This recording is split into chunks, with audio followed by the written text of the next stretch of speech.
नमस्कार दोस्तों, study NCERT channel के इस वीडियो में आपका स्वागत है। आज हम देख रहे हैं क्लास 10th का साइंस का प्रैक्टिस क्वेश्चन पेपर। ये क्वेश्चन पेपर आप सीबीएसई की वेबसाइट से डाउनलोड कर सकते हैं। साथ में मैंने डाउनलोड लिंक डिस्क्रिप्शन बॉक्स में डाला है। इस वीडियो में हम सॉल्व करेंगे सेक्शन ए। सेक्शन ए में 20 ऑब्जेक्टिव टाइप क्वेश्चंस मिलेंगे जो कि है 1 मार्क ईच। सेक्शन ए आपके लिए गेम चेंजर प्रूफ हो सकता है। सेक्शन ए में आपको कोई भी लेंदी क्वेश्चन नहीं मिलेगा, कोई भी मेमोरी बेस्ड क्वेश्चन नहीं मिलेगा, पर जो क्वेश्चंस हो गए उनके लिए चाहिए क्रिटिकल थिंकिंग। इसलिए जरूरी है कि आप क्रिटिकल थिंकिंग वाले क्वेश्चन से अपने आप को फेमिलियराइज करें। आप सेक्शन ए सॉल्व करने में जो टाइम सेव करेंगे वो आप यूटिलाइज कर सकते हैं बाकी लेंदी क्वेश्चन सॉल्व करने के लिए। इसलिए जरूरी है कि आप एमसीक्यू क्वेश्चंस की ज्यादा से ज्यादा प्रैक्टिस करें। इस छोटे से वीडियो में आपको एमसीक्यू क्वेश्चंस की इजी एक्सप्लेनेशन मिलेगी। तो चलिए शुरू करते हैं। क्वेश्चन नंबर 1 में हमें कहा गया है कि टर्मरिक में सोप सोल्यूशन ऐड करने पर उसका कलर येलो से चेंज हो जाता है रेड में। सेकेंड सिनारियो में हमें दिया गया है कि टर्मरिक में एक पी सब्सटेंस ऐड किया जाता है जिससे उसका कलर येलो से येलो ही रहता है। तो बताइए सब्सटेंस पी के बारे में डेफिनेटली ट्रू स्टेटमेंट क्या है। हम जानते हैं कि सोप सोल्यूशन बेसिक होता है, तो टर्मरिक में अगर कुछ बेसिक चीज़ ऐड की जाए तो उसका कलर येलो से रेड हो गया है। लेकिन जब पी ऐड हुआ तो उसके कलर में कोई चेंज ऑब्जर्व नहीं किया गया, यानी कि पी या तो न्यूट्रल हो सकता है, जैसे कि पानी ऐड करने पर हल्दी का कलर चेंज नहीं होता, या फिर वो एसिड हो सकता है। पर डेफिनेटली पी बेसिक नहीं है, क्योंकि यदि पी बेसिक होता तो टर्मरिक का कलर येलो से रेड चेंज हो जाता, जैसे कि सोप सोल्यूशन ऐड करने पे किया गया था। तो correct answer is P is not a base. P acid हो सकता है, पी न्यूट्रल हो सकता है, पर डेफिनेटली बेस नहीं हो सकता। देखिए इस क्वेश्चन में कोई भी प्री रिक्विजिट नॉलेज नहीं चाहिए थी। आंसर क्वेश्चन की स्टेटमेंट में ही छुपा हुआ था, सोप सोल्यूशन। बस हमें पता होना चाहिए कि सोप सोल्यूशन बेसिक है। क्वेश्चन नंबर 2 में हमसे पूछा गया है कि इलेक्ट्रोलिटिक रिफाइनिंग ऑफ कॉपर के टाइम एनोड पर क्या होता है। इलेक्ट्रोलिटिक रिफाइनिंग ऑफ कॉपर होती है इलेक्ट्रोलिसिस प्रोसेस के थ्रू। इलेक्ट्रोलिसिस प्रोसेस में इलेक्ट्रिकल करंट फ्लो होता है कंडक्टिंग सोल्यूशन के थ्रू, और इस केस में कंडक्टिंग सोल्यूशन है कॉपर सल्फेट। हमारे पास 2 इलेक्ट्रोड है और एक कंडक्टिंग सोल्यूशन। जिस इलेक्ट्रोड को पॉजिटिव टर्मिनल से कनेक्ट किया जाता है वो है एनोड, और जिसको कनेक्ट किया जाता है नेगेटिव टर्मिनल से वो है कैथोड। एनोड पर होता है इम्प्योर कॉपर और कैथोड पर होता है प्योर कॉपर स्ट्रिप। जब ये स्विच क्लोज कर दिया जाएगा तो इस सेटअप में इलेक्ट्रिकल करंट इस्टेब्लिश होगा, और इलेक्ट्रिकल करंट की डायरेक्शन क्या होगी। ये पॉजिटिव टर्मिनल है तो इलेक्ट्रॉन्स अट्रैक्ट हो गए इस टर्मिनल पर, तो ये डायरेक्शन होगी इलेक्ट्रॉन्स की। और ये नेगेटिव टर्मिनल है तो इलेक्ट्रॉन्स एग्जिट हो गए इस टर्मिनल से। अब ये एनोड की रिस्पॉन्सिबिलिटी है कि वो इलेक्ट्रॉन्स प्रोवाइड करे पॉजिटिव टर्मिनल को। हमारे पास एनोड पर है कॉपर मेटल। कॉपर मेटल का कोई चार्ज नहीं होता है, उसमें न्यूट्रल एटम्स होते हैं। क्योंकि एनोड को प्रोवाइड करने हैं इलेक्ट्रॉन्स तो वो न्यूट्रल एटम डिसोसिएट हो जाता है कॉपर आयन में और 2 इलेक्ट्रॉन्स में।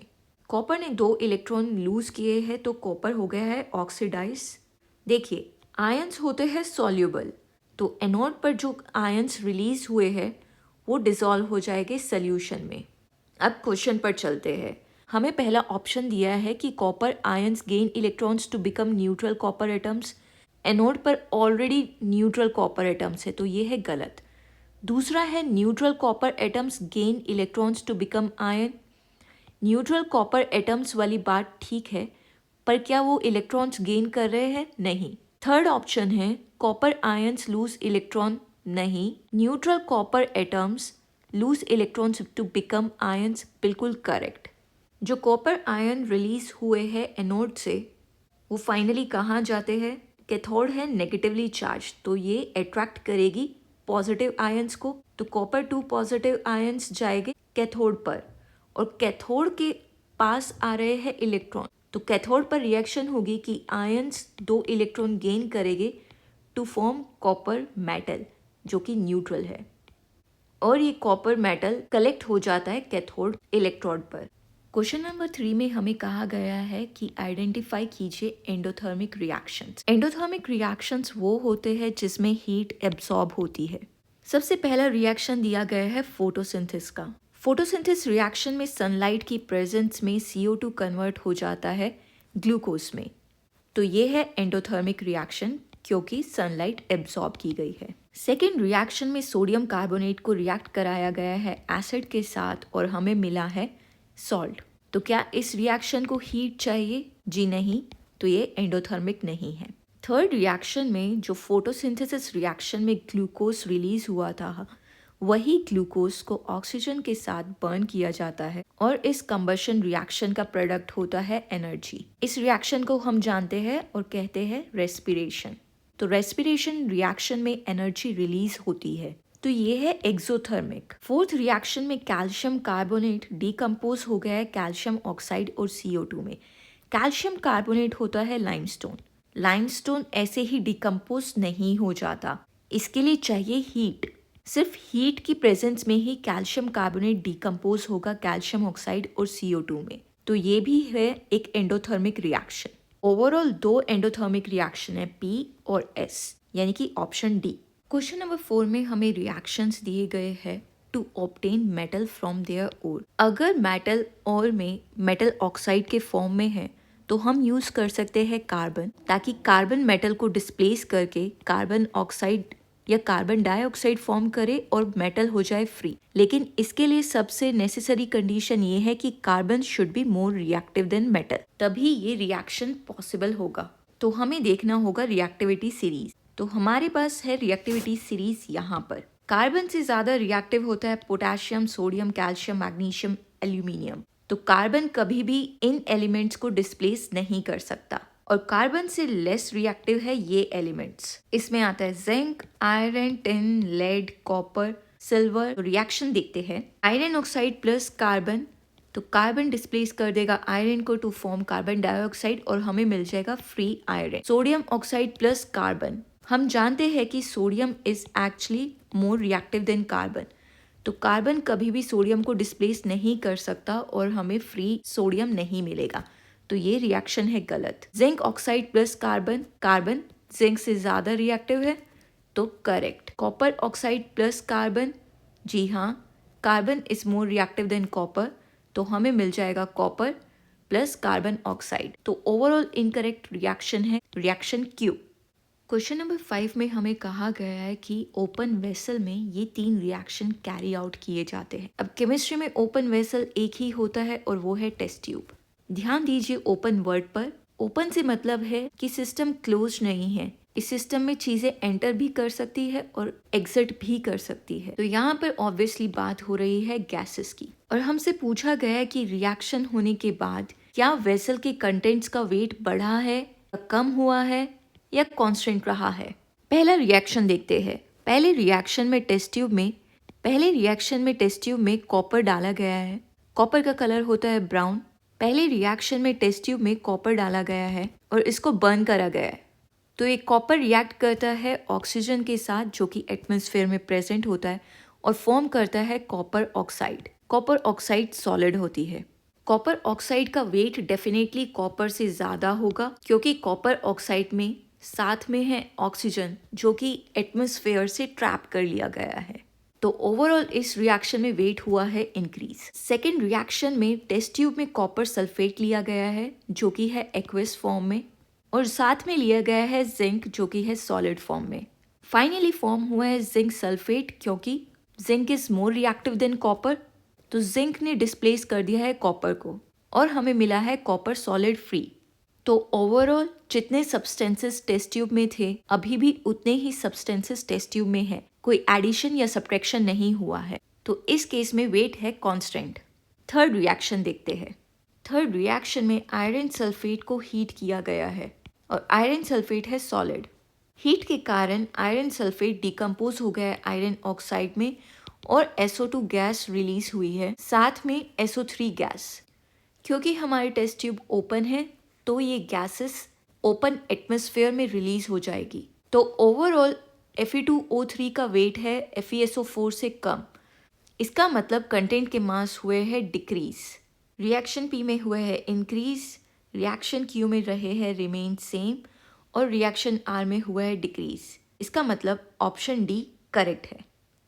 क्वेश्चन नंबर 6 में हमें एक सोल्यूशन ऑफ बेस दिया गया है जिसका पीएच है 12.1। हमारे पीएच स्केल की रेंज होती है 14 से लेकर 0 तक। पीएच 14 का मतलब है मोस्ट बेसिक और पीएच 0 का मतलब है मोस्ट एसिडिक। पीएच 7 होता है न्यूट्रल जो कि है वाटर। हमारा पीएच लाई करता है 12.1 पर। हमसे पूछा गया है कि इस सोल्यूशन का पीएच कैसे डिक्रीज करे। पीएच डिक्रीज करने का मतलब होगा कि हम जा रहे हैं बेसिक से न्यूट्रल की तरफ। सबसे पहला ऑप्शन है कि डिस्टिल वाटर ऐड कर दिया जाए। डिस्टिल वाटर का पीएच होता है 7। अपने सोल्यूशन को कर रहे हैं डाइल्यूट। अगर हम एक बेस को डाइल्यूट कर रहे हैं तो वो बेस उतना बेसिक नहीं रहेगा, यानी कि उसका पीएच होगा डिक्रीज। तो ये है correct. Add a solution of a different base with pH 8.7। 8.7 लाई करेगा यहाँ पर। अगर हम इन दोनों सोल्यूशन को मिला दें तो pH लाई करेगा कुछ इस रेंज में जो कि है लेस देन 12.1, यानी कि जिस सोल्यूशन से हमने स्टार्टिंग की थी 12.1 उसके कंपैरिजन में ये है लेस बेसिक। तो ये भी करेक्ट ऑप्शन है। थर्ड ऑप्शन में हमें कहा गया है add few drops of an acid with an unknown pH। Acid की pH रेंज होगी 7 से 0 तक। क्योंकि हमें कहा गया है कि ये एसिड है तो उसका पीएच नोन होना ज़रूरी नहीं है। एक बेस और एसिड की रिएक्शन पर जो हमें सोल्यूशन मिलेगा वो लेस एसिडिक होगा इन कंपैरिजन टू ए और लेस बेसिक होगा इन कंपैरिजन टू बी, यानी कि ऑप्शन आर भी ठीक है। करेक्ट ऑप्शन है डी। क्वेश्चन नंबर 7 में हमें कहा गया है कि 1 मोल ऑफ हाइड्रोकार्बन लिया जाता है और साथ में 2 मोल्स ऑफ हाइड्रोजन। ये रिएक्ट करवाए जाते हैं कैटालाइट के प्रेजेंस में जो कि होगा निकल इस केस में, और हमें मिलता है सेचुरेटेड हाइड्रोकार्बन। यदि हमें सेचुरेटेड हाइड्रोकार्बन मिल रहा है, सेचुरेटेड हाइड्रोकार्बन होते हैं जिसमें कार्बन कार्बन में होते हैं सिंगल बॉन्ड। अगर हमारा प्रोडक्ट एक सेचुरेटेड हाइड्रोकार्बन है इसका मतलब स्टार्टिंग वाला रिएक्टेंट एक अनसेचुरेटेड हाइड्रोकार्बन था। अनसेचुरेटेड हाइड्रोकार्बन होते हैं जिसमें कार्बन कार्बन में या तो डबल बॉन्ड होता है या ट्रिपल बॉन्ड। हमें 4 अनसेचुरेटेड हाइड्रोकार्बन के ऑप्शन दिए गए हैं।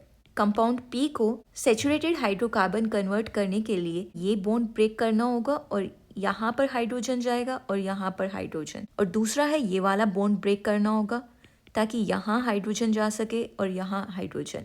तो ओवरऑल बचेगा ये सिंगल बॉन्ड और ये सिंगल बॉन्ड। ओवरऑल यूज हुए हैं हाइड्रोजन के 4 एटम्स। 4 एटम्स ऑफ हाइड्रोजन होते हैं 2 मोल्स ऑफ हाइड्रोजन। दूसरे कंपाउंड क्यू में हमें ये वाला बॉन्ड ब्रेक करना होगा। यहाँ पर है ट्रिपल बॉन्ड तो हमें 2 बॉन्ड ब्रेक करने होंगे, एक ये वाला और एक ये वाला। तो ओवरऑल चाहिए 6 एटम्स ऑफ हाइड्रोजन जिसका मतलब है 3 moles of hydrogen. Compound R में हमें ये वाला बॉन्ड ब्रेक करना है तो इसके लिए चाहिए सिर्फ 2 हाइड्रोजन एटम यानी कि 1 mole of hydrogen. Compound S में हमें ब्रेक करने हैं ये वाले ट्रिपल बॉन्ड तो ओवरऑल चाहिए 4 एटम्स ऑफ हाइड्रोजन यानी कि 2 मोल ऑफ हाइड्रोजन। क्वेश्चन में हमें दिया गया है कि सिर्फ 2 मोल्स ऑफ हाइड्रोजन रिएक्ट कराए जाते हैं। इसका मतलब है कि compound P compound S correct compound है, यानी कि ऑप्शन सी। क्वेश्चन नंबर 8 में हमें डायग्राम दिया गया है और पूछा गया है कि ये प्रोसेस Z क्या है। पहला प्रोसेस देखते हैं। प्लांट से रिलीज हो रहा है CO2 तो ये प्रोसेस है रेस्पिरेशन। रेस्पिरेशन में ग्लूकोज को बर्न किया जाता है और उसका प्रोडक्ट होता है CO2। दूसरे प्रोसेस में ऑक्सीजन रिलीज हो रहा है तो ऑक्सीजन रिलीज होता है फोटोसिंथेसिस से। इस प्रोसेस में CO2 प्लस H2O सनलाइट के प्रेजेंस में फॉर्म करते हैं ऑक्सीजन प्लस ग्लूकोज। तीसरे प्रोसेस में H2O रिलीज हो रहा है। H2O प्लांट से कैसे रिलीज होता है? H2O इवेपोरेट हो जाता है through the stomata openings that are present in leaves और इस प्रोसेस को बोलते हैं ट्रांसपीरेशन। करेक्ट ऑप्शन है बी। इस क्वेश्चन में ध्यान देने वाली बात ये है कि एरो की डायरेक्शन क्या है। If it's away from the plant यानी कि चीजें रिलीज हो रही है। अगर ये एरो टुवर्ड्स द प्लांट होगे इसका मतलब है प्लांट एब्जॉर्ब कर रहा है। ये प्रोसेस कंप्लीटली डिफरेंट हो जाएंगे। दूसरी चीज ये ध्यान रखिए कि प्लांट्स भी रेस्पायर करते हैं क्योंकि प्लांट्स को भी एनर्जी चाहिए। क्वेश्चन नंबर 9 में हमें कहा गया है कि lime water turns cloudy in the presence of a gas which is by product of respiration. By product of respiration क्या है? लाइम वाटर होता है कैल्शियम हाइड्रोक्साइड, क्योंकि ये वाटर है तो एक्वस। तो लाइम वाटर और CO2 की रिएक्शन कुछ ऐसी दिखती है। हमारे पास बनता है कैल्शियम कार्बोनेट जो कि प्रेसिपिटेट हो जाता है और साथ में वाटर। ये कैल्शियम कार्बोनेट होता है वाइट इन कलर, इसकी वजह से हमें मिल्की या फिर क्लाउडी अपीयरेंस दिखता है। कैल्शियम कार्बोनेट को हम लाइमस्टोन भी कहते हैं। इस रिएक्शन को ध्यान रखना क्योंकि CBSE ये रिएक्शन अलग अलग फॉर्म में काफी जगह पूछता है। हमें कहा गया है कि ये चारों setup set P, Q, R, S चारों को हमने 24 आवर्स सनलाइट में रखा है और पूछा गया है कि किस सेटअप में lime water is expected to be the cloudiest. जितना ज्यादा CO2 रिलीज होगा उतना ज्यादा हमें लाइमस्टोन मिलेगा। तो CO2 रिलीज होने के लिए क्या कंडीशन है? तो ओवरऑल हमें पता लगाना है कि किस सेटअप में सबसे ज्यादा CO2 होगा। पहले सेटअप में कोई प्लांट नहीं है, सिर्फ लाइम वाटर है, तो जो एटमॉस्फेयर में CO2 गैस अवेलेबल होगी वो इस लाइम वाटर के साथ रिएक्ट कर जाएगी। दूसरे सेटअप में एक प्लांट है। प्लांट यूज करता है CO2 फॉर फोटोसिंथेसिस। फोटोसिंथेसिस के लिए दूसरी नेसेसरी कंडीशन है सनलाइट, और हमें ऑलरेडी कहा गया है कि सनलाइट में रखा गया है ये सेटअप। तो सेट Q में प्लांट अब्सॉर्ब करेगा CO2, तो ओवरऑल एटमॉस्फेयर में CO2 हो जाएगा रिड्यूस। सेट R और सेट S में टैंक कोट किया गया है ब्लैक पेंट से। इसका मतलब है कि इसमें सनलाइट एंटर नहीं कर सकती। क्योंकि सेट R में सनलाइट एंटर नहीं कर सकती तो फोटोसिंथेसिस नहीं हो सकता। तो हमारे पास बचता है सिर्फ रेस्पिरेशन ऑफ द प्लांट। जैसा कि हमने पिछले क्वेश्चन में देखा था, प्लांट्स भी रेस्पायर करते हैं और रेस्पिरेशन का बाय प्रोडक्ट होता है CO2। तो इस सेटअप में CO2 का कंसंट्रेशन काफी ज्यादा है। इसका मतलब लाइम वाटर के लिए काफी CO2 अवेलेबल है। दूसरा सेटअप देखते हैं। दूसरे सेटअप में प्लांट प्रेजेंट नहीं है, सनलाइट एंटर करे ना करे उससे कोई फर्क नहीं पड़ता। सेटअप P और सेटअप S दोनों ही सेटअप में सेम अमाउंट ऑफ CO2 है। मैक्सिमम CO2 है सेटअप R में, क्योंकि यहाँ पर प्लांट सिर्फ और सिर्फ रेस्पिरेशन कर रहा है, कोई फोटोसिंथेसिस नहीं। सबसे कम CO2 है सेटअप Q में, क्योंकि यहाँ पर फोटोसिंथेसिस के थ्रू प्लांट कंज्यूम कर रहा है CO2 को। तो हमें मैक्सिमम वाइट लाइमस्टोन मिलेगा सेट R में। क्वेश्चन नंबर 10 में हमें दिया गया है एक homozygous dominant guinea pig with black fur is crossed with homozygous guinea pig with white fur, और उसके F जनरेशन को भी आपस में क्रॉस किया गया है। तो F2 जनरेशन में व्हाइट फर कोट का क्या परसेंटेज होगा? होमोजाइगस से मतलब है कि दोनों एलील प्रेजेंट है वो सेम टाइप के है। यहाँ पे हमें दिया गया है डोमिनेंट ब्लैक फर, तो दोनों एलील प्रेजेंट है वो कैपिटल B के है, और कैपिटल B रिप्रेजेंट करता है ब्लैक फर। कैपिटल से मतलब है डोमिनेंट। ये है गिनी पिग 1। गिनी पिग 2 भी होमोजाइगस है, पर वो है व्हाइट फर। क्योंकि वो होमोजाइगस है तो दोनों एलील हो गए स्मॉल b। पिग 1 को क्रॉस किया गया पिग 2 से, यानी कि कैपिटल B क्रॉस हुआ स्मॉल b से। हमारे पास गैमेट हुए कैपिटल B ब्लैक और स्मॉल b वाइट। इन दोनों को क्रॉस करके हमारे पास जो फर्स्ट जनरेशन आई वो है कैपिटल B स्मॉल b। क्योंकि कैपिटल B डोमिनेंट है तो F1 का कलर होगा ब्लैक। F1 जनरेशन को आपस में क्रॉस कर दिया गया तो हमारे पास गैमेट बचते हैं कैपिटल B स्मॉल b, और यहाँ पे भी कैपिटल B स्मॉल b। हमें F2 जनरेशन निकालनी है तो ये निकालना सिंपल है। यहाँ पर जाएगा कैपिटल B, ये स्मॉल b, ये कैपिटल B, ये स्मॉल b। पहला प्रोडक्ट होगा कैपिटल B, दूसरा प्रोडक्ट होगा कैपिटल B स्मॉल b, तीसरा प्रोडक्ट होगा स्मॉल b कैपिटल B, और चौथा प्रोडक्ट होगा स्मॉल b। क्योंकि कैपिटल B डोमिनेंट है तो ये भी है ब्लैक और ये है वाइट, क्योंकि इसमें कैपिटल B प्रेजेंट ही नहीं है। तो ओवरऑल 75% F2 जनरेशन है ब्लैक इन कलर और 25% है white in colour. Correct answer है A।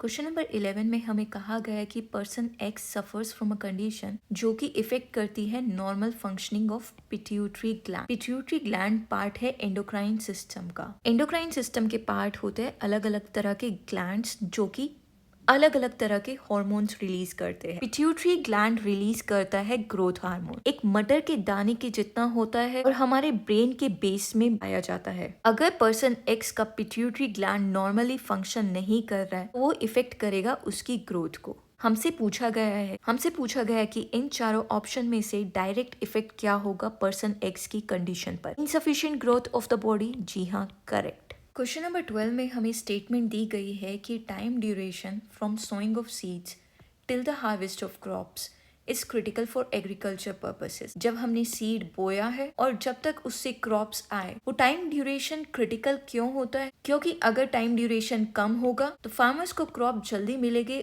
और वो मार्केट में अपने क्रॉप्स जल्दी सेल कर पाएगी। तो based on the information above, select a reason why farmers prefer vegetative propagation for growing plants. सबसे पहले वेजिटेटिव प्रोपोगेशन क्या होते हैं? वेजिटेटिव प्रोपोगेशन में हम या तो प्लांट्स के रूट या फिर स्टेम या फिर लीव्स यूज करते हैं to grow a new plant. Vegetative propagation में सीड्स यूज नहीं किए जाते। प्लांट का एक पार्ट लिया जाता है, को कट किया जाता है और उसी को जाके मिट्टी में सो कर दिया जाता है। तो seedless crops can also be reproduced, जी हाँ। और वो रिप्रोड्यूस कैसे होते हैं? और वो रिप्रोड्यूस होते हैं लीव्स या फिर स्टेम्स या फिर रूट्स के थ्रू। जैसे कि पोटैटो रिप्रोड्यूस होता है स्टेम्स के थ्रू। Offspring plants are genetically similar to parent plants, क्योंकि जो पार्ट लगाया गया है वो एग्जैक्टली पेरेंट का ही पार्ट है। तो बिल्कुल correct. Plants grown by vegetative propagation bear fruits earlier, क्योंकि वेजिटेटिव प्रोपोगेशन में जो पार्ट लगाया गया था ऑलरेडी डेवलप्ड पार्ट था। तो ऐसे केस में plants grow earlier. Vegetative propagation does not depend on external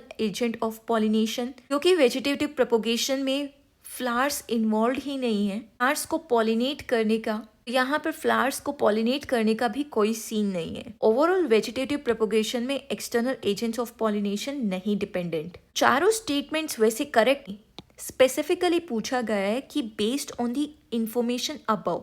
वो इंफॉर्मेशन बोलती है टाइम के बारे में। इन चारों ऑप्शंस में से ऑप्शन सी बात कर रहा है टाइम की। करेक्ट ऑप्शन हुआ ऑप्शन सी। क्वेश्चन नंबर 13 में हमें एक सर्किट दिया गया है जिसमें 12 वोल्ट का बैटरी सोर्स लगाया गया है और 3 रेजिस्टर है।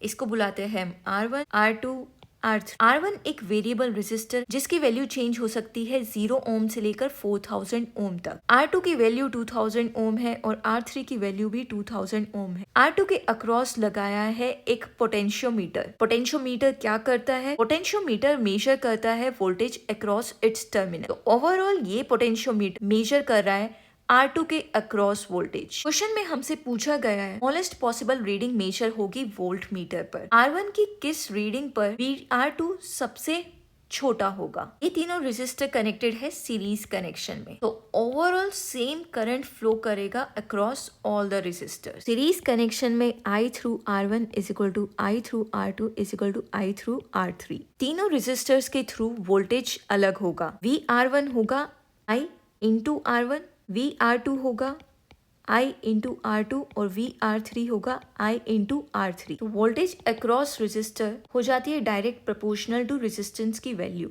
अगर R1 की वैल्यू 0 ओम होगी तो उसके अक्रॉस वोल्टेज होगा 0 वोल्ट और हमारा इफेक्टिव सर्किट दिखेगा कुछ इस तरह का।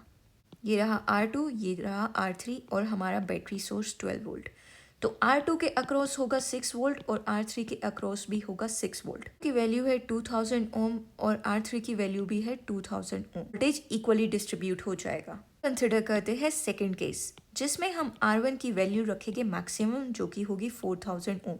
हमारा इक्विवेलेंट सर्किट कुछ इस तरह का दिखेगा। यहाँ पर है R1, R2, ये है R3, ये है 4000 ओम, ये है 2000 ओम और ये है 2000 ओम। सर्किट को इक्विवेलेंटली हम कुछ इस तरह से बना सकते हैं। यहाँ पे रहने देते हैं सिर्फ R1 और यहाँ पर R2 प्लस R3 को प्लस कर देते हैं। ये रहा 4000 ओम, ये रहा 4000 ओम। 12 वोल्ट डिस्ट्रीब्यूट होके R1 के अक्रॉस आएगा 6 वोल्ट और R2 प्लस R3 के अक्रॉस आएगा 6 वोल्ट, क्योंकि दोनों रेजिस्टर्स की वैल्यू है इक्वल। अब जो ये 6 वोल्ट है अक्रॉस R2 और R3, इसको डिवाइड कर देते हैं। R2 है 2000 ओम, R3 भी है 2000 ओम। दोनों की वैल्यू इक्वल है, यानी कि दोनों के अक्रॉस पोटेंशियल भी सेम होगा। तो ये होगा 3 वोल्ट और ये भी होगा 3 वोल्ट। तो minimum value across R2 is 3 volt. Question को आप दूसरे तरीके से भी सॉल्व कर सकते हैं। सर्किट में हम R इक्विवेलेंट निकाल सकते हैं, जो कि होगा R1 plus R2 plus R3, जिसकी वैल्यू आएगी 8000 ओम। ओम लॉ से हम जानते हैं V is equal to I R equivalent. इससे हम I की वैल्यू निकाल देते हैं, जो कि आएगी 12 volt by 8000 ohm. We have 1.5 milli amp. इसके थ्रू 1.1 मिली एम्प का करंट फ्लो हो रहा है। अब हमें R2 के अक्रॉस पोटेंशियल निकालनी है। ये है VR2 is equal to I into R2 की वैल्यू। I है 1.5 मिली एम्प और R2 है 2000 ओम। ये वैल्यू आ जाती है 3 वोल्ट, जो कि हमने पहले से ही निकाली थी। Option B. क्वेश्चन नंबर 14 में हमें दिया गया है कि frequency of AC in some countries is 60 hertz. India में होती है 50 hertz. What does this mean? 60 hertz होने का क्या मतलब है? मान लीजिए हमारी करंट वेवफॉर्म कुछ इस तरह की दिख। करंट की एक साइकिल देखे तो वो यहाँ से लेकर यहाँ तक है। यहाँ से करंट की दूसरी साइकिल शुरू हो जाती है और वो यहाँ पर कंप्लीट होती है। इस पॉइंट से शुरू होती है तीसरी साइकिल और वो यहाँ पे कंप्लीट होती है। 60 हर्ट्ज का मतलब है 60 साइकिल्स इन 1 सेकेंड। यानी कि जब तक t is equal to 1 second होगा, हमारे पास 60 साइकिल्स हो चुकी होगी। देखिए करंट ने एक साइकिल में अपनी डायरेक्शन कितनी बार चेंज करी। एक्स एक्सिस है पॉजिटिव वैल्यूज और बिलो है नेगेटिव वैल्यूज। तो यहाँ पर करंट गया है पॉजिटिव से नेगेटिव में, इस पॉइंट पर करंट गया है नेगेटिव से पॉजिटिव में। तो एक साइकिल में करंट ने डायरेक्शन चेंज की है 2 बार। तो 60 साइकिल्स में करंट चेंज करेगा 120 बार अपनी डायरेक्शन। तो करेक्ट आंसर है बी। क्वेश्चन नंबर 15 में हमें कहा गया है कि Raman wants to draw a graph किस किस के बीच में। Resistivity of wire with respect to length of wire. Resistivity होती है एक मटेरियल की फिजिकल प्रॉपर्टी, जो कि बताती है कि वो मटेरियल करंट का फ्लो कितना स्ट्रांगली रेजिस्ट कर पाता है। कंडक्टर के थ्रू करंट इजीली फ्लो कर जाता है तो उसकी रेजिस्टिविटी होगी कम। इंसुलेटर रेजिस्ट करता है करंट का फ्लो तो उसकी रेजिस्टिविटी होगी हाई। एल्यूमिनियम एक अच्छा कंडक्टर है, पर कॉपर उससे भी अच्छा कंडक्टर है। एल्यूमिनियम की resistivity is actually more than resistivity of copper, whereas resistance होता है रो L बाय A। एक रेजिस्टेंस डिपेंड करता है मटेरियल की रेजिस्टिविटी पर, रेजिस्टर कितना बड़ा है लेंथ में और उसका क्रॉस सेक्शनल एरिया कितना है। पर हमसे क्वेश्चन में रेजिस्टिविटी के बारे में पूछा गया है, ना कि रेजिस्टेंस के बारे में। रेजिस्टिविटी इंडिपेंडेंट होती है लेंथ के या फिर एरिया के, वो डिपेंड करती है नेचर ऑफ मटेरियल पर। तो इन चारों में से कौन सा प्लॉट इस बात को प्रूव करता है? प्लॉट 1 में लेंथ के साथ रेजिस्टिविटी बढ़ रही है, जो कि गलत है। प्लॉट 2 में रेजिस्टिविटी बढ़ रही है पर लेंथ सेम है, जो कि अगेन गलत है। प्लॉट C में लेंथ के साथ रेजिस्टिविटी कम हो रही है, अगेन गलत है। प्लॉट D में लेंथ बढ़ रही है पर रेजिस्टिविटी कांस्टेंट है, जो कि करेक्टली डिपिक्ट करती है resistivity of a material. Material conductor है तो उसकी रेजिस्टिविटी होगी कम, अगर इंसुलेटर है तो उसकी रेजिस्टिविटी होगी ज़्यादा। क्वेश्चन नंबर 16 में हमें 4 सर्किट डायग्राम दिए गए हैं और पूछा गया है कि करेक्ट और सेफ पोजीशन क्या है for the fuse and the switch. अगर हम अपने घर की बात करें तो हमें कोई भी अप्लायंस यूज करना हो, चाहे वो बल्ब हो या फिर रेफ्रिजरेटर हो या फिर टीवी हो, उन सभी के साथ एक स्विच होता है। ये स्विच किस लिए होता है कि जब आप ये स्विच क्लोज करें तो अप्लायंस हो जाए ऑन, और अगर ये स्विच ओपन कंडीशन में रहे तो अप्लायंस रहेगा ऑफ, यानी कि उसके थ्रू कोई करंट फ्लो नहीं करेगा। कभी कभार क्या होता है कि पावर सप्लाई में कोई फॉल्ट आ जाता है या फिर कोई शॉर्ट सर्किट हो जाता है। ऐसी कंडीशन में जो करंट फ्लो होता है वो बहुत हाई होता है।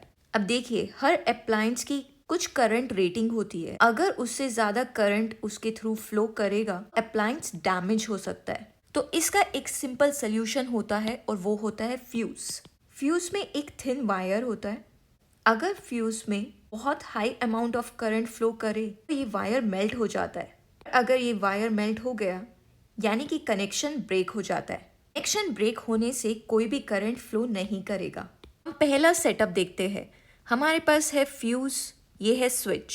जो कहीं पर शॉर्ट सर्किट होता है और हाई करंट फ्लो होता है तो ये फ्यूज ब्रेक हो जाएगा। जैसे ही फ्यूज ब्रेक होगा यहाँ पर करंट हो जाएगा 0। इसका मतलब हमारा अप्लायंस सेफ है। ओवरऑल आपको फ्यूज को हमेशा अप्लायंस से पहले लगाना है। तो ऑप्शन सी और ऑप्शन डी गलत है क्योंकि फ्यूज अप्लायंस के बाद लगा है।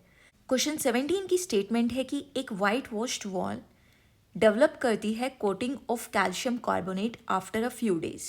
वाइट वॉश होता है क्विक लाइम, जिसको हम लिखते हैं कैल्शियम ऑक्साइड प्लस H2, ये मिलकर बनता है कैल्शियम हाइड्रोक्साइड और इसको बोलते हैं स्लेक्ट लाइम। धीरे धीरे ये एटमॉस्फेयर की CO2 के साथ रिएक्ट करता है और बना देता है कैल्शियम कार्बोनेट। कैल्शियम कार्बोनेट का कलर होता है वाइट, हमने पुराने क्वेश्चंस में भी देखा है। तो स्टेटमेंट ए तो करेक्ट है। उसका रीजन दिया है कि calcium oxide on the wall react slowly with carbon dioxide in the air. Calcium carbonate formation का रीजन है ये CO2 गैस जो कि प्रेजेंट होती है एटमॉस्फेयर में। एजर्शन भी ठीक है, रीजनिंग भी ठीक, तो करेक्ट आंसर है ए।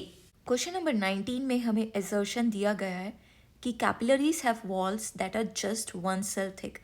कैपिलरीज होते हैं ब्लड वेसल का टाइप।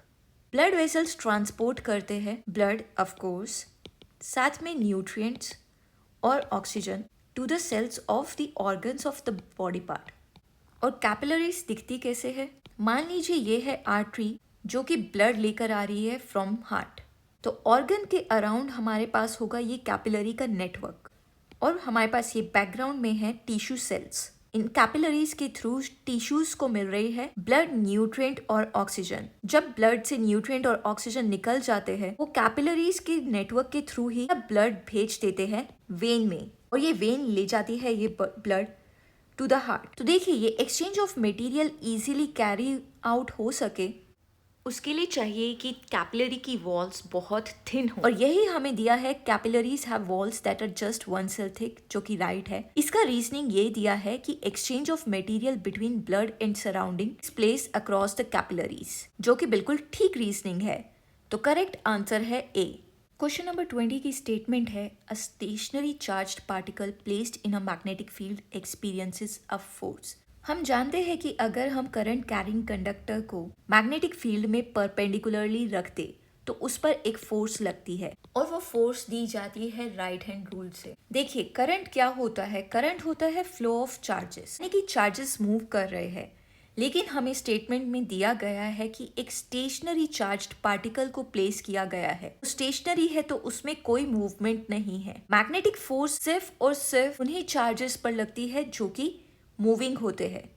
तो स्टेटमेंट ए तो गलत है। रीजनिंग दी है a stationary charge particle does not produce a magnetic field, बिल्कुल करेक्ट है। करंट कैरिंग वायर अपने अक्रॉस मैग्नेटिक फील्ड प्रोड्यूस करता है, लेकिन ये एक स्टेशनरी चार्ज है तो ऑफ कोर्स ये मैग्नेटिक फील्ड प्रोड्यूस नहीं करेगा। तो ये वाली स्टेटमेंट ठीक है। Option D A is false but R is true. यहाँ पर हमारा सेक्शन ए खत्म हो जाता है। मैं आशा करती हूँ कि आपको इस वीडियो से अपनी प्रिपरेशन के लिए मदद मिली होगी। So please do like, share and subscribe and thank you for watching.